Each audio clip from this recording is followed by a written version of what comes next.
When they drew near to Jerusalem, to Bethphage and Bethany at the Mount of Olives, he sent 2 of his disciples, and said to them, "Go your way into the village that is opposite you. Immediately as you enter it, you will find a colt tied, on which no one has sat.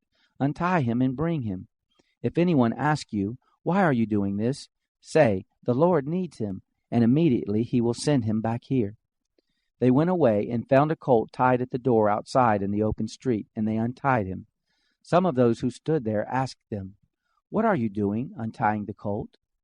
They said to them just as Jesus had said, and they let them go. They brought the colt to Jesus and threw their garments on it, and Jesus sat on it. Many spread their garments on the road, and others were cutting down branches from the trees and spreading them on the road. Those who went in front and those who followed cried out, "Hosanna! Blessed is he who comes in the name of the Lord. Blessed is the kingdom of our father David that is coming in the name of the Lord. Hosanna in the highest." Jesus entered into the temple in Jerusalem. When he had looked around at everything, it being now evening, he went out to Bethany with the 12. The next day, when they had come out from Bethany, he was hungry. Seeing a fig tree afar off having leaves, he came to see if perhaps he might find anything on it. When he came to it, he found nothing but leaves, for it was not the season for figs. Jesus told it, "May no one ever eat fruit from you again," and his disciples heard it. They came to Jerusalem, and Jesus entered into the temple and began to throw out those who sold and those who bought in the temple, and overthrew the tables of the money changers and the seats of those who sold the doves. He would not allow anyone to carry a container through the temple.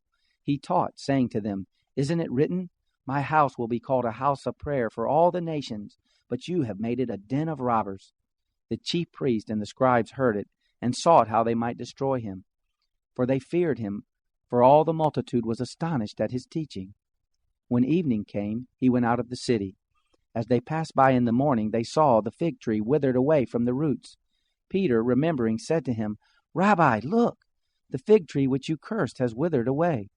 Jesus answering said to them, "Have faith in God. For most assuredly I tell you, whoever may tell this mountain, 'Be taken up and cast into the sea,' and doesn't doubt in his heart, but believes that that which he says is happening, he shall have whatever he says.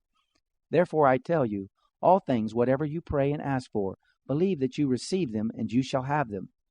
Whenever you stand praying, forgive, if you have anything against anyone, so that your Father who is in heaven may also forgive you your transgressions. But if you do not forgive, neither will your Father in heaven forgive your transgressions." They came again to Jerusalem, and as he was walking in the temple, the chief priests and the scribes and the elders came to him, and they began saying to him, "By what authority do you do these things? Or who gave you this authority to do these things?" Jesus said to them, "I will ask you one question. Answer me, and I will tell you by what authority I do these things. The baptism of John, was it from heaven or from men? Answer me." They reasoned with themselves, saying, "If we should say from heaven, he will say, 'Why then did you not believe him?' If we should say from men," they feared the people, for all held John to really be a prophet.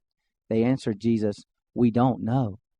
Jesus said to them, "Neither do I tell you by what authority I do these things.